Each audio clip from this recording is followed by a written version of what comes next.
En el año 2014 me enteré de un texto que podría ser una revelación.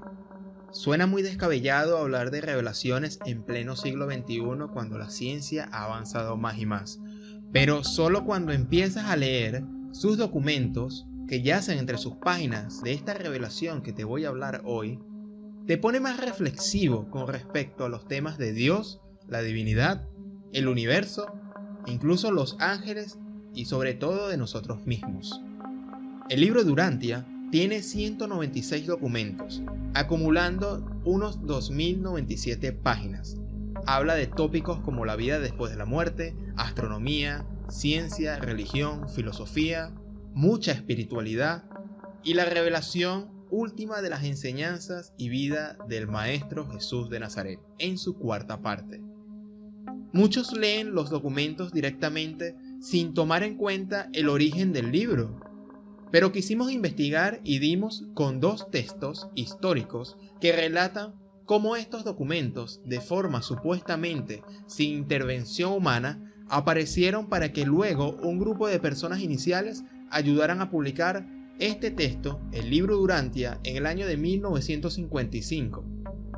Basaremos estos videos con fragmentos de los relatos de los orígenes del libro de Urantia, para aclarar tanto su origen como las reales intenciones de llevar esta obra a las demás personas, ya que se piensa que el libro Urantia es el inicio de una secta, religión, grupos especiales de predicadores o el inicio de la New Age, con sus teorías de reencarnación o contactos canalizados con entidades de otros planos o planetas, cuando en realidad el libro de Urantia tiene un método único y distinto a cualquier cosa paranormal, canalizada o de texto inspirado revelatorio que se ha visto anteriormente.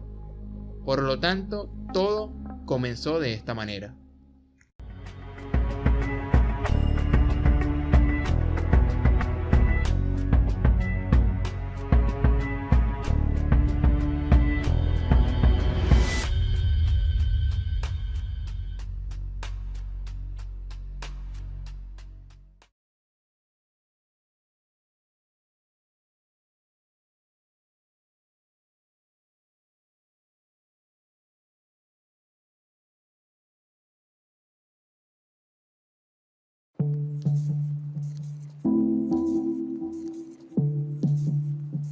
Entre el verano de 1906 a 1911 llegó a ocurrir un caso bastante particular en una residencia en Chicago, Illinois. El Dr. William Samuel Sadler y su esposa Lina estaban residiendo temporalmente en el edificio cuando una señora les tocó la puerta y les dijo: ¿pueden venir abajo conmigo? Algo le ha ocurrido a mi marido. Se ha quedado dormido y respira de manera muy extraña. No puedo despertarlo. Era la esposa que vivía abajo del apartamento donde vivían los Sadler. Su esposo le ocurría algo bastante peculiar. Los Sadler bajaron y siguieron a la angustiada mujer hasta su piso. En el dormitorio encontraron a un hombre de mediana edad tendido en la cama. Parecía dormido, pero su respiración era descompasada.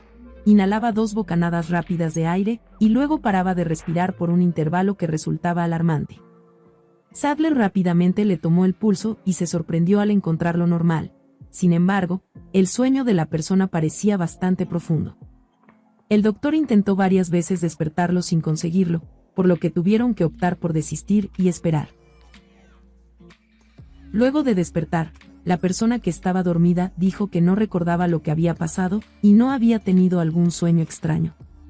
El doctor le recomendó ir a una cita con él para ver si tenía alguna anormalidad, la cual aceptó, y al día siguiente, luego del chequeo, le encontró en excelentes condiciones físicas. Varias semanas después, aquella señora llamó una vez más a los Sadler para decirles que su esposo se había sumido de nuevo en aquel peculiar sueño. Estos acudieron otra vez y le encontraron en el mismo estado de sueño profundo que en la ocasión anterior. Sadler y su esposa estaban pronto por mudarse, y la pareja del piso de abajo, para seguir con aquella dinámica, quisieron mudarse cerca de su nueva vivienda. Y por varias semanas invitaba al sujeto, que no revelaron nunca su nombre, a la consulta del doctor. Para luego de estar dormido poder saber mejor con mejores métodos psicológicos cuál era la causa real de aquel fenómeno. Cuando el primer contacto se dio, los Adler tuvieron que acudir pronto a la nueva vivienda del paciente. Como ya era costumbre, se sentaron al lado de su cama observando y esperando a que se despertara. Lina notó que se humedecía los labios. Quizás quiere decir algo. Podríamos hacerle alguna pregunta, dijo. ¿Cómo se siente? Ante el gran asombro de todos, el hombre habló, pero aquella voz no era la suya, sino una voz peculiar que dijo ser un estudiante de otro planeta en visita de observación. Aquel ser al parecer hablaba a través de aquella persona. Los doctores creyeron que estaban simplemente presenciando un fenómeno llamado oralidad automática, en la que el subconsciente actúa sin que la persona se dé cuenta.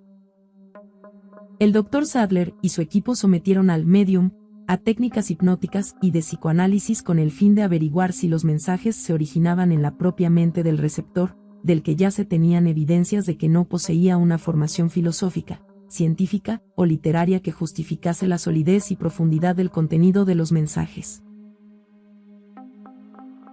Parece importado literalmente de otro planeta, ya que sus concepciones difieren de las de todos los movimientos filosóficos y esotéricos que en este mundo han sido. Sadler durante décadas creyó que este fenómeno era producto de otro caso más de los fenómenos de la mente que confundían como sucesos paranormales, pero que de paranormal no tenía nada. Sadler se dedicaba precisamente a desmentir todos estos fenómenos ya desde años anteriores. A pesar de su desconcierto, Sadler seguía creyendo que podría encontrar una explicación científica y razonable a este caso y empezó a consultar con otros científicos y doctores sobre aquel misterioso fenómeno. Como se ha mencionado, llamó entonces a Howard Thurston y a Sir Hubert Wilkins, expertos en fraudes y trucos de espiritismo, pero ni estos ni otros especialistas en la materia pudieron encontrar explicación alguna a aquel extraño comportamiento y, al igual que él, se mostraron intrigados y perplejos ante la inusitada información que aquel hombre proporcionaba en las sesiones nocturnas. Los Sadler, ya posteriormente, se habían trasladado ya a una casa nueva más espaciosa en el número 533 de Divesey Parkway. Había invitado a un grupo de 30 amigos el domingo a las 3 para tomar el té.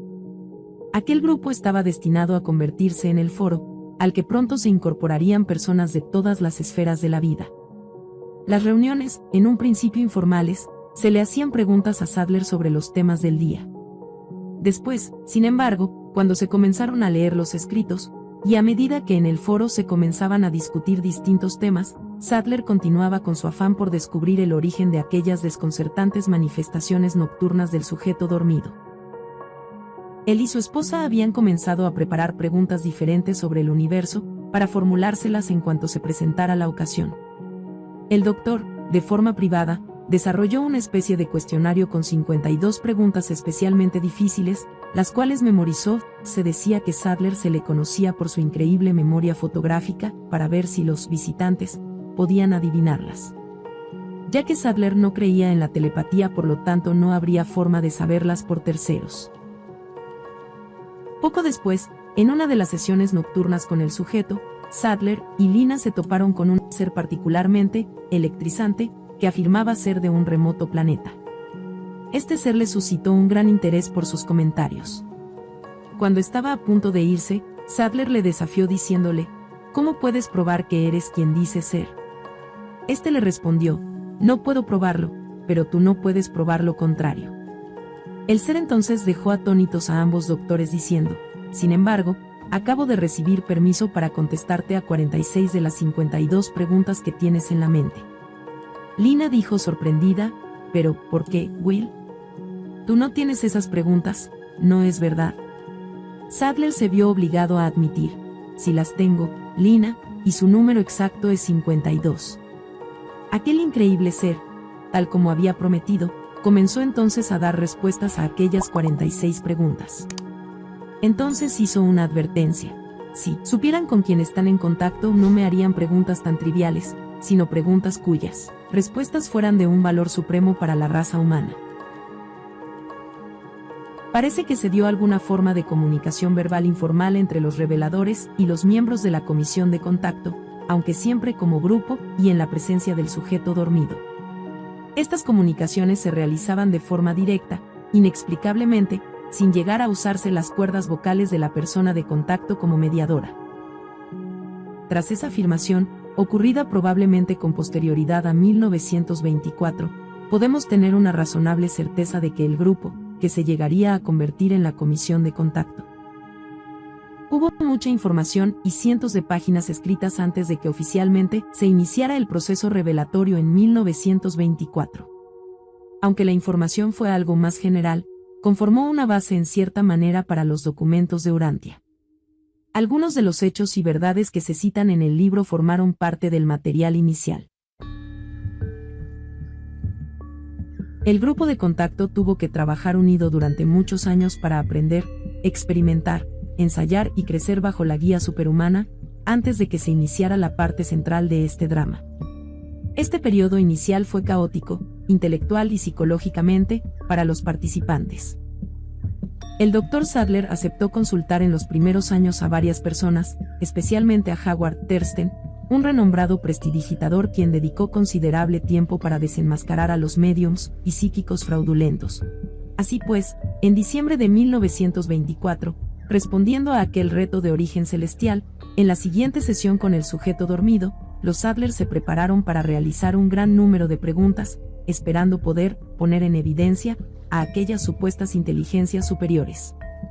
Sadler estaba listo para el ataque, con 181 preguntas de bastante profundidad. La primera de estas preguntas fue: ¿existe verdaderamente Dios? Y si es así, ¿cómo es? Sin embargo, pasaron semanas hasta que ocurriera algo. Un día, a las 6 de la mañana, sonó el teléfono. Era la esposa del sujeto dormido. «Por favor, vengan rápido», dijo. «¿Qué sucede?», preguntó Sadler. «¿Ha entrado en estado de sueño?» «Está dormido, pero eso no es todo», contestó. «Por favor, vengan aquí pronto». La señora les condujo hasta un escritorio en el estudio. Cogió un voluminoso manuscrito y se lo entregó a Sadler.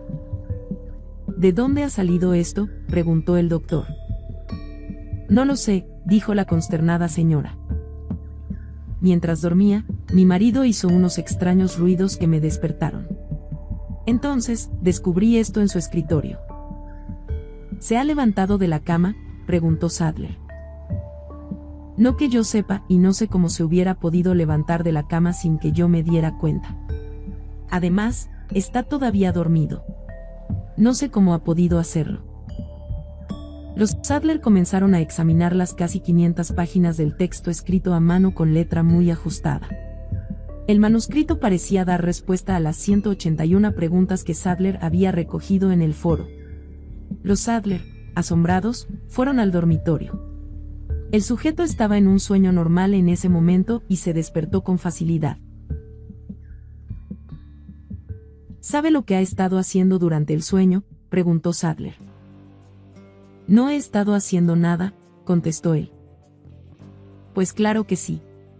«¿No ha escrito esto?», le preguntó Sadler. «No, no he escrito nada».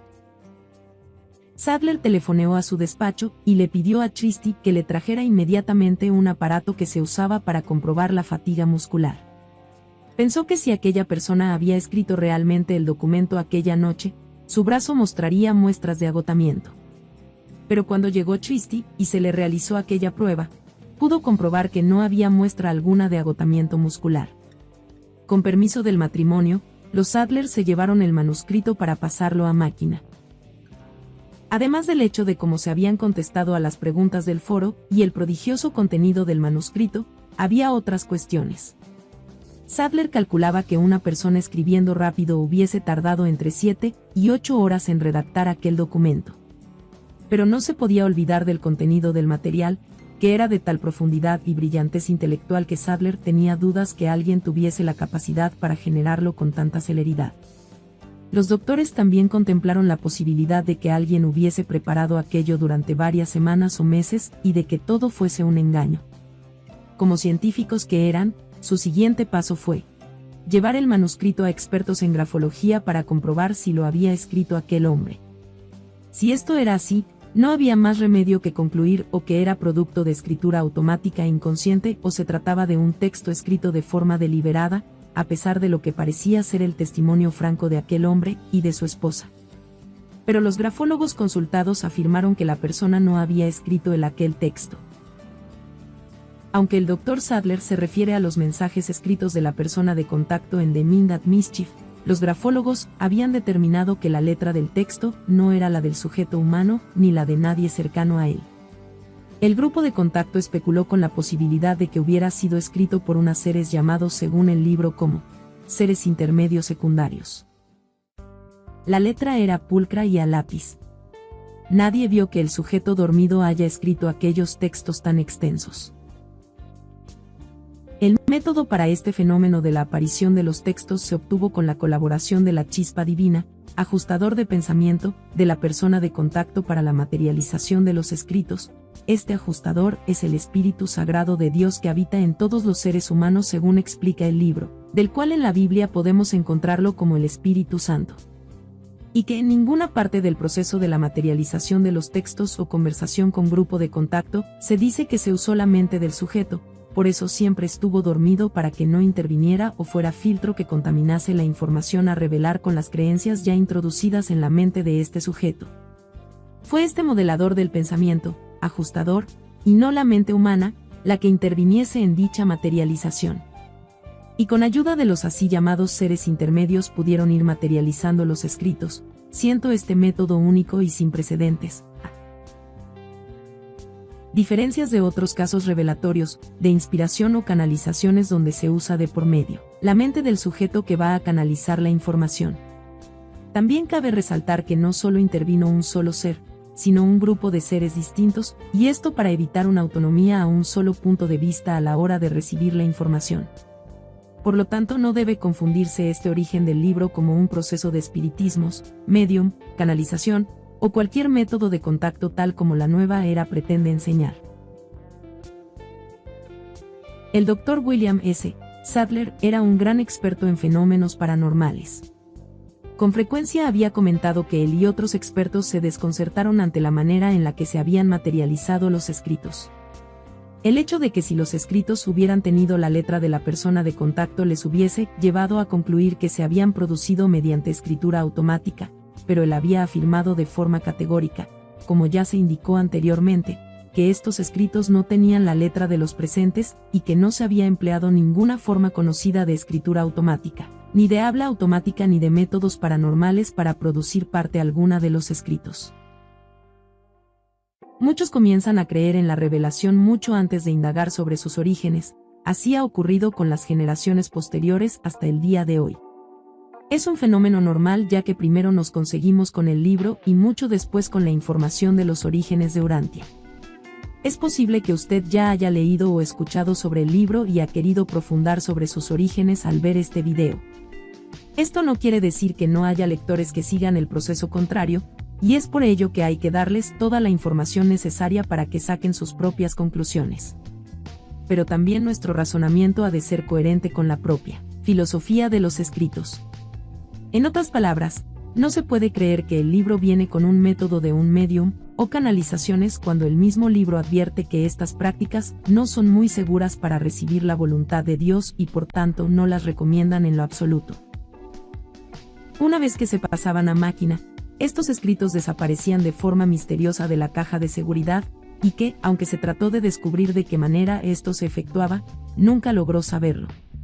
Sadler también había comentado que, al principio, había intentado de diversas formas causar confusión y posiblemente descubrir el engaño. Incluso una vez colocó varios billetes de $10 entre algunas páginas de un manuscrito antes de colocarlo en la caja de seguridad, pero los manuscritos desaparecían y los billetes no.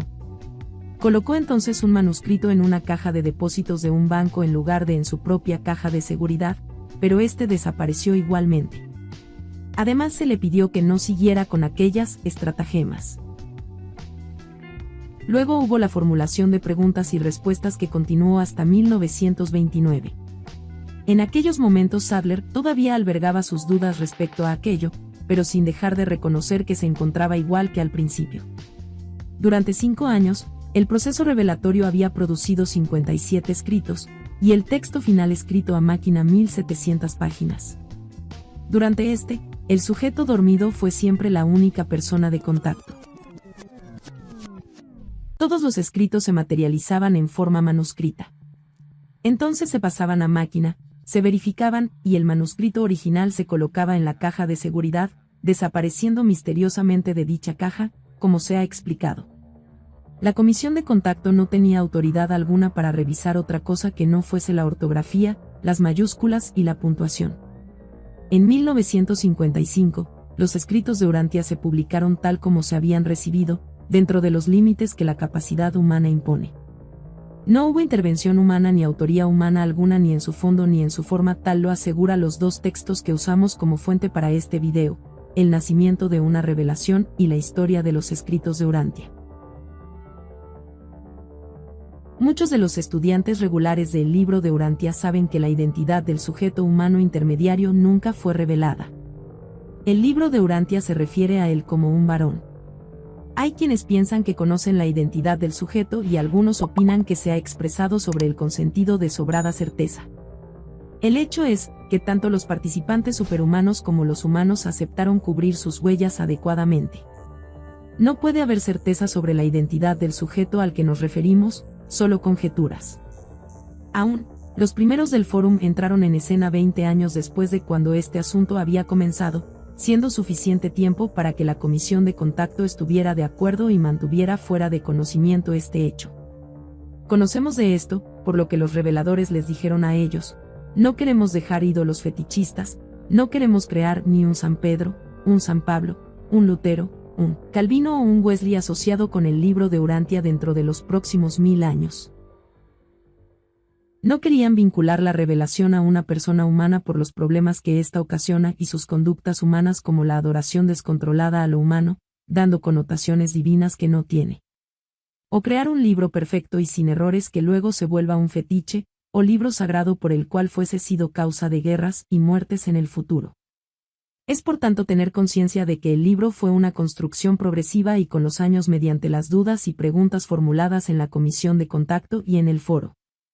Fue una adaptación de conceptos y párrafos al entendimiento humano de esta época, que luego tienen que ser reflexionadas y contextualizadas en el futuro, para futuros lectores y practicantes de sus enseñanzas. No son palabras o enseñanzas últimas o verdades absolutas. El libro precisamente no enseña eso. El libro no pretende ser la última palabra de Dios, aunque deja en claro que es la expresión más elevada de la verdad sobre los asuntos espirituales se han discutido desde la desaparición física de Jesús de Nazaret. Eso puede causar impacto o controversia. Los documentos de Urantia. Los documentos, de los cuales este es uno, constituyen la presentación más reciente de la verdad a los mortales de Urantia. Estos documentos difieren de todas las revelaciones previas, porque no son trabajo de una sola personalidad universal, sino una combinación de presentaciones de muchos seres. Pero ninguna revelación es completa hasta la que se obtiene cuando se llegue al Padre Universal. Todas las demás ministraciones celestiales no son más que parciales, transitorias y adaptadas prácticamente a las condiciones locales en el tiempo y en el espacio. Aunque estas admisiones puedan tal vez restar la fuerza y autoridad inmediatas a todas las revelaciones, ha llegado el momento en Urantia en que es aconsejable hacer estas declaraciones francas, aun a riesgo de debilitar la influencia futura y autoridad de estas, las más recientes revelaciones de la verdad para las razas mortales de Urantia. Lo que sí está bien claro, según uno leer sobre los orígenes del libro y los testimonios de las personas que quedaron de aquellas primeras generaciones de lectores, es que este proceso no fue resultado de un fenómeno del subconsciente automático. El Dr. Sadler, al responder a un grupo de clérigos que preguntaban sobre el origen de los documentos de Urantia en 1958, declaró: la técnica empleada en el recibimiento del libro de Urantia en inglés no tiene antecedentes y está lejos de ser un fenómeno de conciencia marginal. Es apenas lógico que tal experiencia con los entes superhumanos se hiciera muy penetrante, compleja, multidimensional y evolutiva. Los miembros del Fórum, el cual comenzó en octubre de 1923, conocieron buena parte del proceso, pero no tanto como la comisión de contacto. La chispa divina del sujeto dormido, el ajustador, junto con los seres intermedios secundarios, constituían los últimos vínculos en este complejo proceso de materialización de la revelación y su inserción en la corriente evolutiva. En los mundos evolutivos, las chispas divinas siempre se vinculan a su anfitrión humano bajo estas circunstancias revelatorias. Por tanto, el sujeto dormido resultó ser necesario, aunque de manera indirecta. El libro de Urantia es un escrito formal destinado a ser leído y estudiado por millones de seres humanos, no para aparecer de forma repentina o revolucionaria, sino para un plan de cientos de años mediante el compartir, el boca a boca y sobre todo en la puesta en práctica de sus enseñanzas para dar la validez o no de las mismas. Al no ser un libro que pretenda dar una verdad absoluta, en el futuro siempre habrá readaptaciones o replantear cómo expresar mejor algunas de sus enseñanzas ya que estuvo escrito según la mentalidad del siglo XX, pero esto no significa que la esencia de sus enseñanzas, la paternidad de Dios, hermandad entre los hombres y que un Dios nos habita vaya a cambiar con el paso de los siglos. El foro fue conformado por el Dr. Sadler, quien invitó a unos pocos amigos a su casa un sábado por la tarde para discutir algunos interesantes tópicos de actualidad en cuanto a la realidad de la religión, la filosofía, la psicología y la ciencia. El foro funcionó probablemente alrededor de un año con una incipiente información reveladora. Así, los miembros estuvieron algún tiempo en el umbral antes de ser informados del propósito real de las reuniones, la interacción con los superhumanos. Cuando la comisión dirigida por Melquisedec se les reveló a ellos en diciembre de 1924, entonces, fue cuando verdaderamente conocieron su participación en el proceso. Un domingo, los miembros del foro preguntaron al Dr. Sadler qué sabía sobre los médiums psíquicos quienes actuaban en uno de los teatros locales. El Dr. Sadler contestó que él había investigado mucho a tales psíquicos y había encontrado que utilizaban fraudes deshonestos, o que si eran sinceros, procedían como gentes que se engañaban por activar la mente subconsciente haciéndoles creer que ellos adquirían conocimiento del mundo espiritual. Entonces agregó, hay una excepción que considero fuera de estos. Ellos, por supuesto, desearon saber acerca de esta persona quien fue el contacto personal en la recepción de los documentos de Urantia. El Dr. Sadler proporcionó alguna información obtenida durante esos años. La interacción y el diálogo con los humanos fue la prueba más álgida que tuvieron los reveladores superhumanos. Solamente a través de una interacción personal es como ellos pueden conocernos. No pueden completamente anticiparse a nuestros pensamientos, acciones y reacciones. De esta forma los documentos de Urantia fueron fundamentándose en el entendimiento humano. Si usted ha leído gran parte de su documentación, ¿cuántas veces usted ha leído un párrafo y se ha formulado una pregunta cuya respuesta aparece en el párrafo siguiente o en el que le sigue? Allí es donde se ve la huella del origen del libro, en el proceso creado conjuntamente, por el cuestionamiento humano y por la respuesta superhumana. Este proceso inicial tomó aproximadamente 5 años y cubrió 57 documentos. Pero el proceso no paró allí. El libro fue avanzando en otra generación dentro del entendimiento humano entre 1929 y 1935. Después de estar leyendo los documentos, en el primer borrador de las partes I2, al Fórum le fue dicho algo así, con su capacidad de entendimiento aumentada por la lectura y el estudio del material ustedes pueden ahora hacer preguntas más inteligentes. Y estos reveladores mandaron a revisar el libro nuevamente. Así pues, entre 1929 a 1930, el grupo comenzó a releer aquel formidable texto. El Dr. Sadler escribió en un documento que cerca de 150 personas participaron en la creación de este proceso. En otra parte, él menciona 300 personas, mientras que cita la totalidad de miembros del Fórum, compuesto por 486 personas. El número original de miembros alcanzaba a 30. Entonces, como ahora, hubo una mezcla de personas que incluía a las comprometidas, a los indiferentes e incluso unas pocas con reacciones negativas a todo el asunto.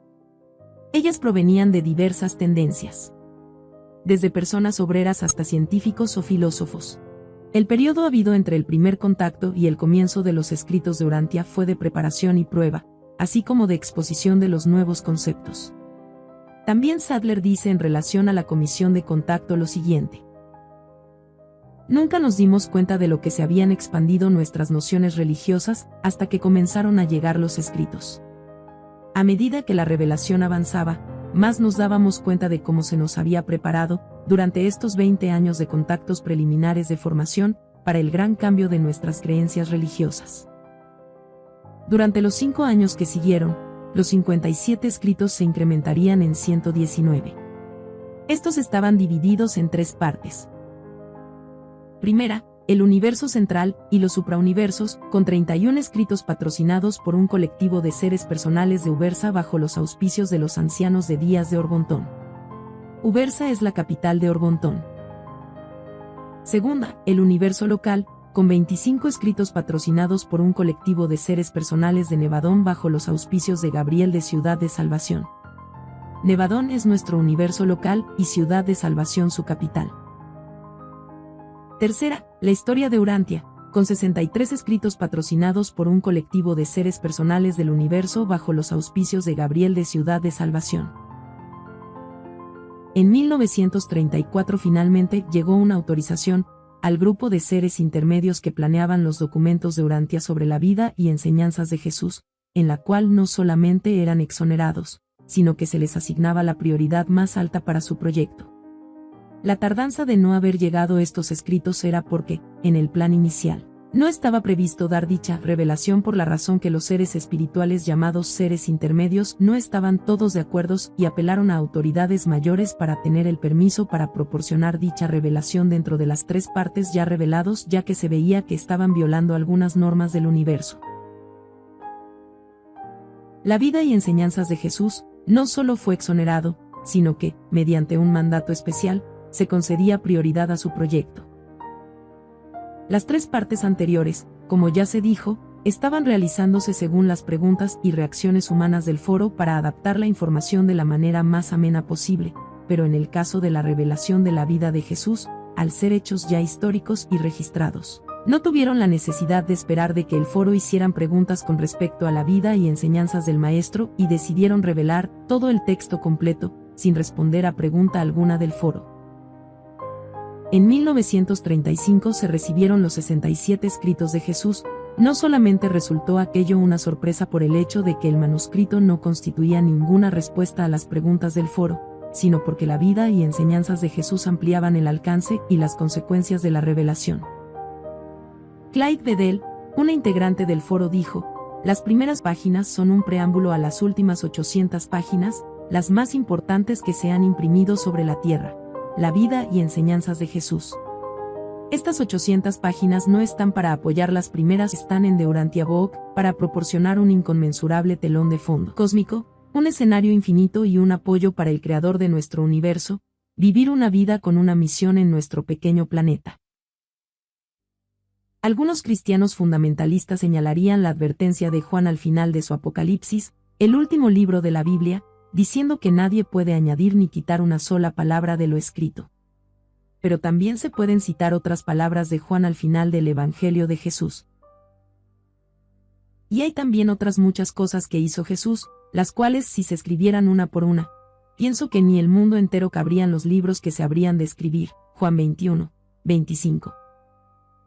La fundación de Urantia vino a heredar la dirección que tenía la Comisión de Contacto en 1950.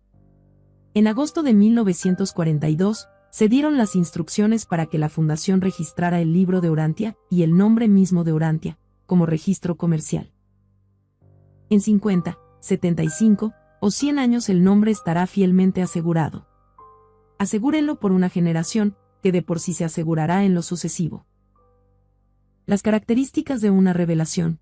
Por otro lado, los escritos de Urantia toman una gran cantidad de conceptos humanos y material escrito por humanos. Los escritos lo dicen con libertad y claridad en varios lugares. Sin embargo, esto a algunos lectores les perturba sobremanera porque creen y entienden que una revelación debe contener solo material nuevo. Pero esto no es sino una forma de sobresimplificar el proceso y el propósito de una revelación de los tiempos, que trataría de lograr una síntesis de conceptos y conocimiento existentes, recuperando aquellos que, de alguna manera, se hubiesen perdido y aportar conceptos e ideas nuevas solo cuando fueran absolutamente necesarios para su objetivo principal. El propósito de una revelación de los tiempos es expandir el contenido espiritual y las consecuencias universales de conceptos y conocimientos ya existentes, aunque en el caso de los escritos de Urantia los reveladores también aportaron una gran cantidad de nuevos conceptos e información sobre él. Universo desconocidos anteriormente. La revelación cumple el propósito evolutivo de mostrar una visión perfeccionada de lo que nosotros solo pudimos deslumbrar en parte, tal como lo hizo la cuarta revelación, Jesús de Nazaret, en su misión como hombre judío entre los judíos. En el fórum los seres celestiales supervisores habían dicho muchas cosas respecto a la diseminación del libro de Urantia, entre las cuales están las siguientes declaraciones. Vemos el libro de Urantia cumpliendo un papel importante en el progreso evolutivo de la sociedad humana. No es el germen de un episodio de una revolución espectacular inmediata, más bien se puede ver como un despertar en el transcurso del tiempo, cambiando la sociedad humana. El libro pertenece a la era inmediata siguiente a la conclusión de las luchas ideológicas presentes. Entonces vendrá el día en que el hombre voluntariamente busque la verdad y la rectitud. Cuando el caos de las presentes confusiones haya pasado, será realmente la época indicada, cuando pueda formularse la cosmología de una nueva era de mejoramiento de las relaciones humanas. El libro está preparado para mejorar el orden de los asuntos de la Tierra. Pero la publicación del libro no se ha dejado para aquella posible época remota. La prematura publicación del libro ha sido prevista para que pueda estar en manos de líderes y maestros. Vosotros encontraréis muchos extraños, ismos y curiosos grupos los cuales podrían tomar para sí el libro de Urantia con el propósito de extender su influencia. Vuestra más difícil experiencia podrá ser cuando tales grupos proclamen estrepitosamente su creencia en las enseñanzas del libro, y quienes persistentemente pretendan apoderarse de él para su movimiento. Se requerirá de gran sabiduría en la protección contra las influencias distorsionantes y confusas de esos grupos diversos y de sus individuos, algunos bien intencionados, otros mal intencionados, que lucharán para llegar a ser parte de la constitución auténtica del movimiento de Urantia. Debéis aprender a controlar pacientemente vuestras almas.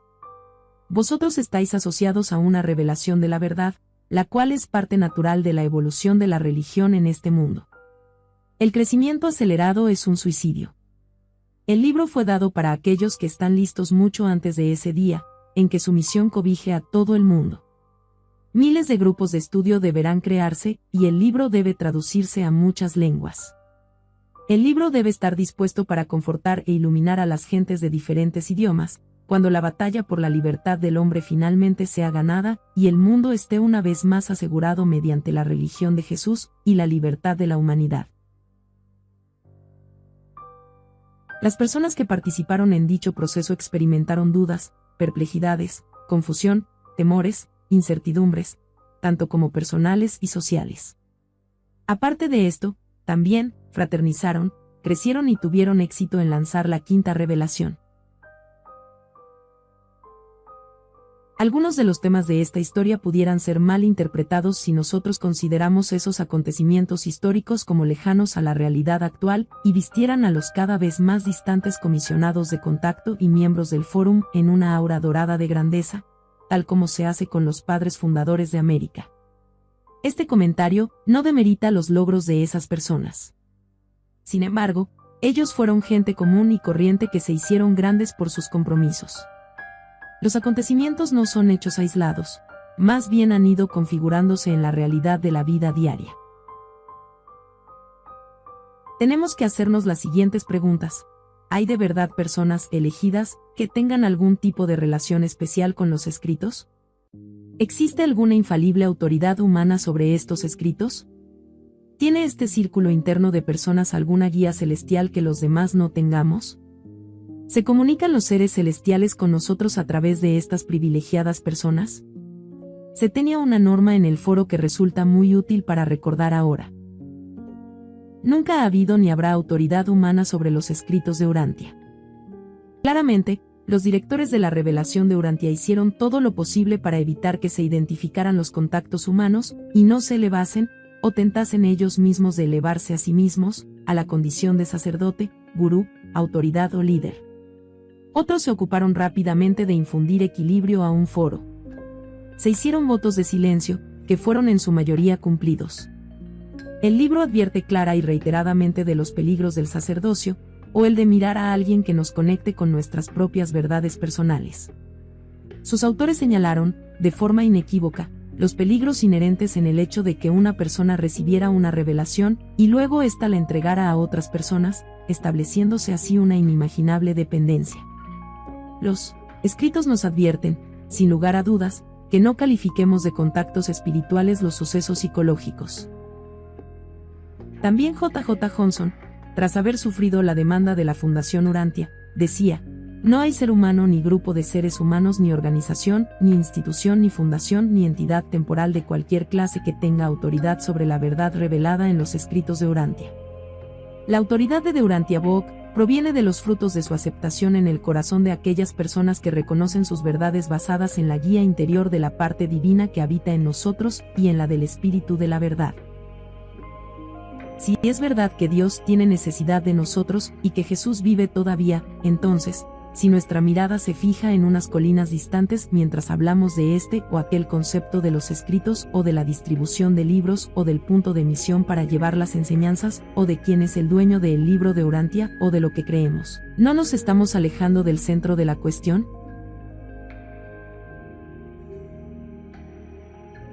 The Mind That Mischief. En la discusión sobre médiums fraudulentos o psíquicos, los lectores de este libro habrán encontrado las citas que fueron verdaderamente una excepción a las generales denuncias hechas aquí y que serán definidas en este apéndice. Ahora considero mi deber explicar lo que pienso sobre esas notas que fueron insertadas al pie de página.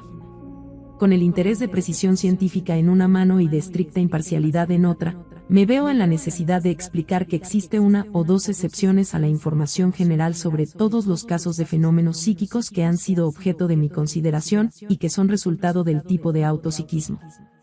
Es verdad que prácticamente todos los fenómenos psíquicos han resultado ser fraudulentos, pero el fenómeno psíquico es también explicable por las leyes de la proyección psíquica, de la transferencia, de la realidad tergiversada, etc.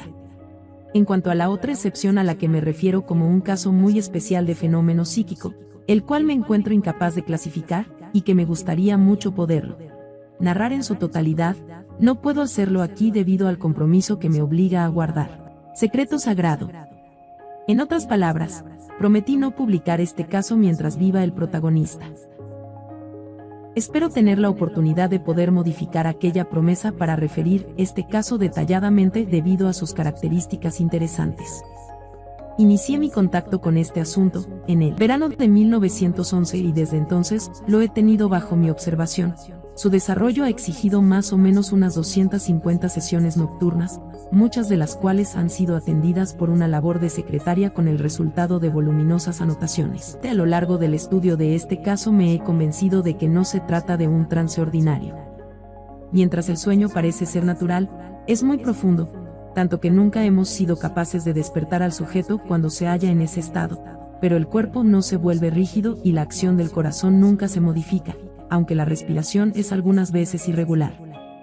En semejante estado este hombre es totalmente inconsciente, completamente abstraído, incapaz de tomar posición y de decir algo posteriormente. Nunca sabe que ha sido usado como un centro de información para que vengan y vayan personalidades extraplanetarias.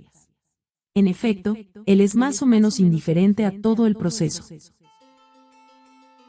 Y muestra de manera sorprendente falta de interés en los asuntos que ocurren en esas ocasiones. Bajo ningún aspecto se observa que esos altos visitantes estén asociados con el espiritismo. Nunca durante el periodo de 10 y 8 años de observación ha habido comunicación con alguna fuente que declare ser el espíritu de un ser humano desencarnado. En las comunicaciones que ya habían sido escritas como en las que hemos tenido oportunidad de oír habladas, se observa que son hechas por una extensa orden de pretendidos seres, quienes declaran venir de otros planetas a visitar este mundo, que permanecen aquí como estudiantes visitantes para observar y estudiar, y que transitan de uno a otro universo o de uno a otro planeta. Últimamente esas comunicaciones surgen de supuestos seres espirituales quienes a propósito han sido asignados a este planeta para trabajar en varios aspectos. 10 y 8 años de estudio e investigación cuidadosa han fallado en revelar el origen psíquico de esos mensajes. Me encuentro ahora tal como me encontraba cuando comencé. El psicoanálisis, la hipnosis y la comparación intensiva fallan cuando se trata de probar que los mensajes hablados o escritos de este individuo se originen en su propia mente. el abundante material conseguido a través de este sujeto es casi contrario a sus hábitos de pensar, al camino de enseñanza por el cual ha andado ya toda su filosofía. En efecto, en todo lo que tenemos recopilado no encontramos nada que esté conforme a su manera de pensar. El contenido filosófico acumulado es completamente nuevo para él. Somos incapaces de encontrar cómo puede esta persona dar expresión humana a estos contenidos. Por el momento no estoy en condiciones de referir todo lo que comprende este caso. Solamente puedo decir que a lo largo de todos estos años de observación encuentro que la información impartida a través de este cauce demuestra ser consistente en sí misma. Mientras que hay considerable diferencia en la calidad de la comunicación, parece ser entendible que hay diferencias de estados de desarrollo y orden de las personalidades que hacen las comunicaciones. Su filosofía es consistente. Es esencialmente cristiana y es, en todo, completamente armónica con los hechos conocidos científicamente y las verdades de esta edad. En efecto, este caso es inusual y extraordinario, lo cual se ve inmediatamente por sí mismo.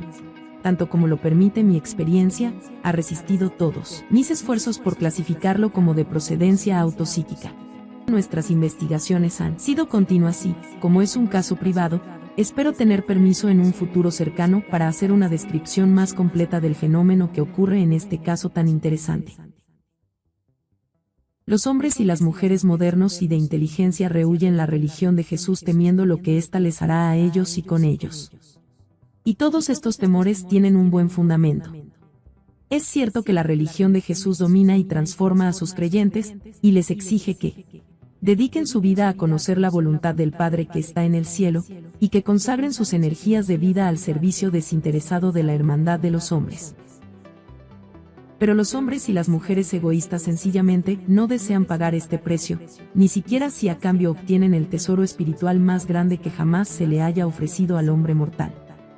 Solamente cuando el hombre se haya desilusionado lo suficiente de las penosas decepciones que acompañan la búsqueda insensata y engañosa del egoísmo, y haya descubierto después la esterilidad de la religión formalizada, estará dispuesto a volverse de todo corazón hacia el Evangelio del Reino, hacia la religión de Jesús de Nazaret.